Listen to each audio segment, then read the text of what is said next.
Hello, and welcome back to the channel. So today, as promised, I'm going to be going through my complete setup in my studio, showing how everything's connected, and showing what all my settings are on my audio, preamp, and interfaces. So yeah, without further ado, let's just get into it. So firstly, I have the Shure SM7B microphone, and that is connected to the back of my DBX286S with a XLR cable that's plugged into the top of the microphone as shown here. The other end of the cable is plugged into the back of the 286S. Then from there, I have a cable that is plugged into the back of the 286S into the front of my Focusrite 2i2. I have a USB-C to USB-C cable plugged into the back of my Focusrite, which would then go into my computer. And then I also have a power supply for my DBX286S as it is not powered by itself. And I also have a headphone port in which I plug my headphones in, and that's how I hear audio coming through my microphone. And that's basically my whole cord setup. So now I want to get into how my processors are set up. So first I'm going to be talking about the DBX286S, and then I'll talk about my Focusrite 2i2. The DBX286S is a beast when it comes to audio processing. It has 6 different panels that can control audio processing as it comes through the mic, and it's very good. So without further ado, here's my setup. So the first knob is the gain, which is basically just the volume and how sensitive your microphone is to the voice. So with my gain module, I have it basically turned all the way to the right because in order to power the Shure SM7B, the gain has to be pretty loud. That's specifically just for this microphone, so if you have a different one, then the gain setting that works for you might be different, but that's personally how I have mine. And then the next setting is the compressor, and if you don't know what a compressor does, it basically evens out audio. So it'll take audio that is very loud and quiet it down a bit, and it'll take audio that is very quiet and raise it up a bit, so the audio levels are as similar as possible, so it's easy to listen to and there's not extreme changes in volume all the time. And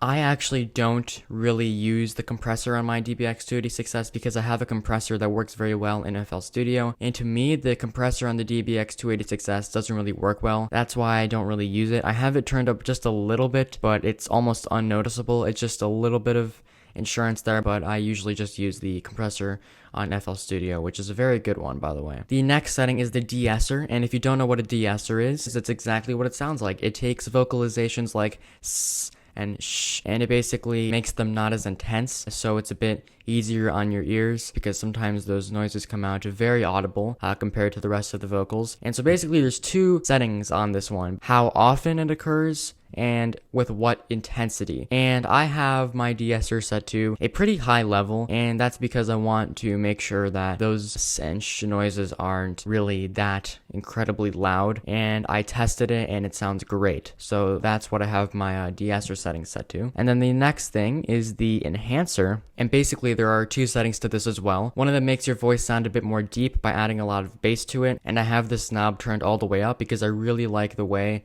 it makes my voice sound. And the other one puts a lot of high end on your voice and makes it sound a bit higher, and it gets rid of some of the bass in your voice. I don't really use that one because I tested it out and I didn't really like how it sounded with my voice, so I use the bass one that makes your voice sound a bit more bassy and deeper. The second to last setting on the DBX286S is the expander / gate one, and basically what this does is it essentially mutes all audio that does not come from directly in front of the microphone. So for example, if this was the Shure SM7B, even if I turned my head a little bit to the left or right, it would essentially not pick up any audio because it only picks up things that is coming directly in front of it. It's actually a really good feature because it's kind of like this mini isolation booth, and I thought it would be a pretty bad feature, but it actually turned out to be really useful, and it's really well designed to my surprise.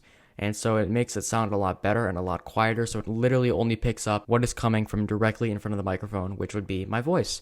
So that's pretty cool. And so yeah, I have that setting turned up very high because I want to make sure only my vocals are getting recorded and not anything else. And then the final thing on the DBX286S is the output gain. You have an input gain, which is the first knob on the DBX286S, and that basically controls how loud and how sensitive the audio comes in. And the output gain kind of is a final measure to kind of play around with the audio and make sure that it sounds perfect when it comes through to your headphones. And I don't really have much of a setting on this one. I just turned it up a little bit, so it's kind of helpful, but it doesn't really provide that much value altogether. So that is my DBX286S.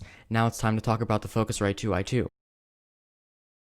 So this one is a very, very simple device. I really like how clean and simple it is. It only has a couple of settings, but those settings are incredibly useful. I'll just talk about what they are. So firstly, there's the gain knob, which is immediately to the right of the cord which is plugged into my Focusrite. And basically, whenever I speak through the microphone, it lights up in green, yellow, or red to determine how the audio sounds. And if it's green, that means the audio sounds good. It's not too sensitive and it's not too loud and there's not any feedback. But when it's yellow or red, that means you have to turn the microphone gain down. So I think that's a pretty cool feature because it directly tells me all of the time how good I sound, and I think that's a really useful feature. There's also a setting on it called Air, which I use. Basically, this is just a preset for how audio sounds when it comes through to your headphones. It makes your voice sound a bit more light, and it makes it not as intense, and I think it really helps me because it makes my voice sound a lot better. So that's why I use that feature. And there's also a thing called direct monitoring on the Focusrite. Basically what this allows you to do is it lets you hear exactly what you're recording in the instant that you're recording it with no latency or delay whatsoever. And I think this is really useful because it allows me to hear exactly what I'm doing at the exact time I'm doing it, and it also basically tells me if there's any problems. And I think that's a really, really useful feature. And those are pretty much the only settings that I have on it that I use because they're the only ones I need. And that's pretty much everything. So with that being said, I really hope you guys enjoyed this video. I'm also going to be making a video in my studio, which you'll see tomorrow. And yeah, with that being said, thank you guys so much for watching. Make sure to like and subscribe if you haven't already. Make sure to follow me on Instagram at BeyondBMusic and to join my Discord server. The link is in the description. And thank you guys so much for watching. Have a great day. Peace.